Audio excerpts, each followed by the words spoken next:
एमपीएससीच्या फेरपडताळणीतील 7 पैकी 2 अहवाल हे पुढारी न्यूजच्या हाती लागलेत। दिव्यांग उमेदवार रुपेश पागोरे आणि सचिन जाधव यांचा अहवाल पुढारी न्यूजच्या हाती लागलाय। दिव्यांग उमेदवार रुपेश पागोरे हे फेरपडताळणीला गैरहजर राहिले तर सचिन जाधव फेरपडताळणीला हजर होते। अहवालानुसार सचिन जाधव हे फेरपडताळणीत पात्र असल्याचं स्पष्ट झालं, तर जाधव यांच्या लातूरच्या आरोग्य उपसंचालकांनी हा अहवाल दिलाय। प्रतिनिधी किरण ताजने सध्या फोन लाईन वरून जोडले गेलेले आहेत। किरण, हे जे अहवाल पुढारी न्यूजच्या हाती लागलेले आहेत, अर्थात तुमच्या हाती लागलेले आहेत, काय अधिकचा तपशील या अहवालांमध्ये आहे?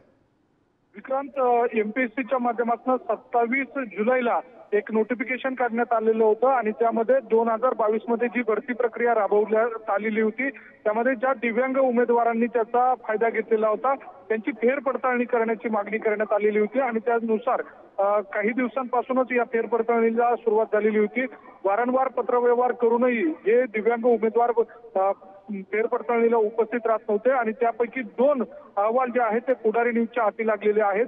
यामध्ये अकोल्याचा जो उमेदवार होता, दिव्यांग उमेदवार, तो फेरपडताळणीला हजरच राहिलेला नाहीये आणि अशा स्वरूपाचा अहवाल देखील एमपीएससीला प्राप्त झालेला आहे।